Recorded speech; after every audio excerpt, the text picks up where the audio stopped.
Hello, truth seekers. So I'm sitting here on a Saturday while my husband is working, and I'm just so grateful for him, all of the time and energy that he puts in to provide for us. It's so awesome, and we wouldn't be able to survive if it wasn't for him. And he's not all that wild about his job, so it's not the easiest thing for me to be so incredibly happy and filled with joy with my ministry when not so much with him, but we need him. He's the one that makes the money. So I just have been thinking about what can I do for him?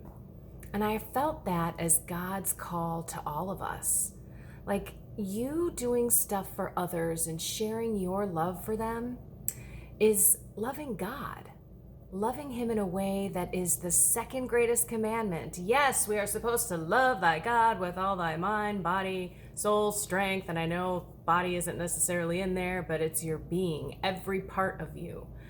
Worshiping him, praying to him, it's very important. It's unjust not to pray and not to worship. But then number 2 is love thy neighbor as thyself. Sometimes we get busy and we take for granted those in our lives, especially the ones that are the closest. So he said, "You are the best wife ever" last weekend. And it hit me like a ton of bricks. I know he loves me. I didn't think he thought I was the best wife ever, but for him to say something like that was amazing. And so for days, I said that to him. I'm like, "Honey, that was the coolest thing that you said. I'm the best wife ever." And he's like, "All right, I got to watch out what I say now." So what are we going to do for someone in our life? Showing God's love through us. That's what I want everyone to focus on this week until we meet again. Do something nice for someone. Doesn't have to be money. I see those flowers right over my shoulder. That was a faith coaching mentee that brought those to me. Check this story out. This person goes to church, sits down and starts praying and is basically saying, "Look, I'm kind of stuck. I need some help."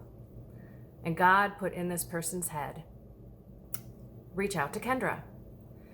This person didn't do that. Instead, this person follows me on my YouTube channel that you're watching right now, and also on Radio Maria and some other things. My podcast, which by the way is 10 minutes every day. Go to my website and you can sign up on all the podcast channels out there: Spotify, Google Podcast, Apple Podcast, Stitcher, Breaker, Castbox. Let's walk together every morning for 10 minutes a day. Let's put Jesus on. And so that person did not reach out, instead did an internet search on me and saw my Shalom World Jesus My Savior. And this person realized, as that person was watching the video, that I was in front of that person's church. So this person is local. How cool is that?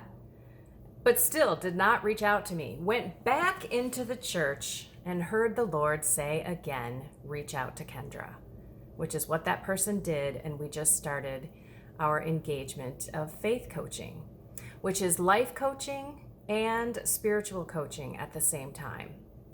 I've also started with another person to help them on their ministry, starting their ministry with some technical advice and some step-by-step ideas. So if that's something that you're looking for, let me know. Especially if you're trying to step out of something that you're in, I'm happy to help. I'm so blessed. I just keep telling the Lord, I don't know how you gave me these skills, because I didn't know how to do these a couple years ago. And of course, this faith walk has just been incredible. And I love helping others. I love helping others. But I also love loving others, right? And so I'm trying to think about, what can I do for my husband? So you pick a couple people this week and do something nice for them. And again, it doesn't have to have money involved. You can maybe rub the spouse's feet that you are disgusted by. Maybe it's a massage. Maybe it's a nice card that you make, or even just write on a piece of paper how much you love that person. friend, family, coworker. Maybe you go out of your way and ask that person to go to lunch at the office. I don't know. Maybe you send a few nice, beautiful, loving posts on social, something. Let's do some nice things for those in our lives who are desperately seeking love and peace and joy. Okay, everyone, I love you all. Have a blessed and inspired day. Oh, and I want to say one more thing. So there was another person. If you ever send me anything to my address, it's a post office box, and I don't get there very often. So unfortunately, Shirley, I know you sent me flowers, and I didn't get there. I got there eventually, but the person had to call me and say, hey, we have a bouquet here for you. So thank you very much. And I'm not asking people to send me stuff. I'm not asking you to donate to me. I'm not asking you to use me for faith coaching. I'm just offering up everything I possibly can to help you in life. And most importantly, on the most important journey in life, the spiritual journey and the relationship that should be the dearest to your heart with God. Alrighty, everyone. Now I'll leave you. Have a blessed and inspired week. Take care.